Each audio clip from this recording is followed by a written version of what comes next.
SRM kitchen and ব্লগে জানাই সকলকে স্বাগতম। আশা করি সকলেই ভালো আছেন। আজকে আমি চলে এসেছি বিনা তেলে বেগুন ভাজার রেসিপি নিয়ে।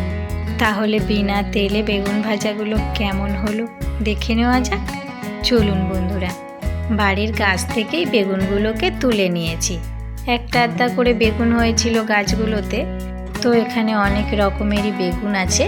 তো আজকে ভাজার জন্যে এই রকম সাইজ করে কেটে নিয়েছি।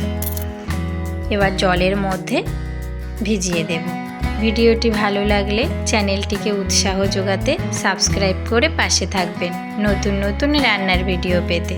বেগুনের জলটাকে ঝরিয়ে শুকিয়ে নিচ্ছি।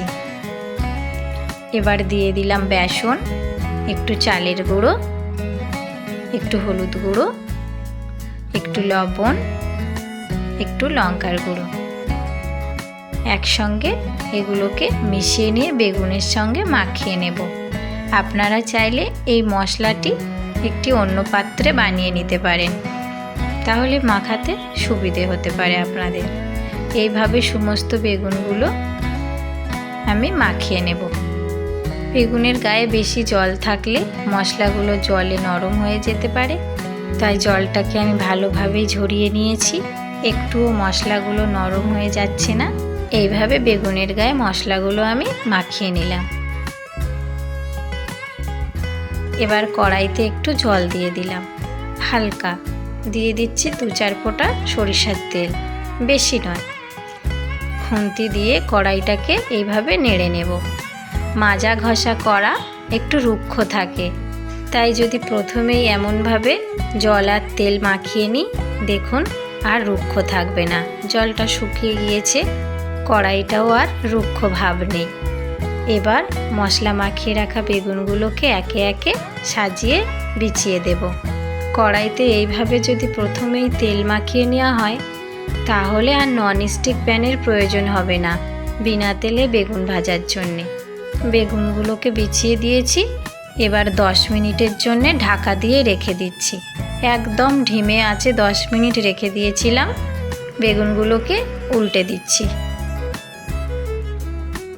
দেখুন একটুও পোড়া ভাব নেই। জালটা যদি জোরে জ্বলতো তাহলে কিন্তু পুড়ে যেত বেগুনগুলো। বুঝতেই পাচ্ছেন কতটা হালকা আছে আমি ঢাকা দিয়ে রেখে দিয়েছিলাম। বেগুনগুলো কড়াইতে জড়িয়েও নেই, খুন্তি দিয়ে ঘা দিতেই উঠে যাচ্ছে। এইভাবে আবারও 10 মিনিট আমি আর একটি পিঠ হতে দেব।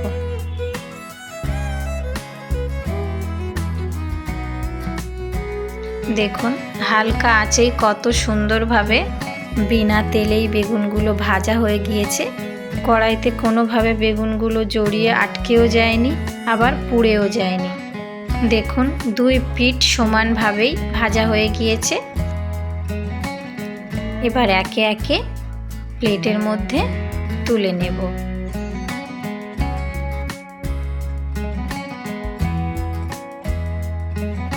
দেখতেই পাচ্ছেন কতটা সুন্দরভাবে বেগুনগুলো ভাজা হয়ে গিয়েছে, আর কড়াইতে কোনোভাবেই পোড়া বা জড়ানোর দাগ নেই। বেগুনগুলো কতটা সুন্দরভাবে গলেছে দেখে নিন। গরম গরম বিনা তেলে বেগুন ভাজা পরিবেশন করার সময় একটু ধনেপাতা কুচি ছড়িয়ে দিলাম। ভিডিওটি কেমন হয়েছে অবশ্যই আমাকে জানাবেন। ভিডিওটি সম্পূর্ণ দেখার জন্যে ধন্যবাদ সকলকেই।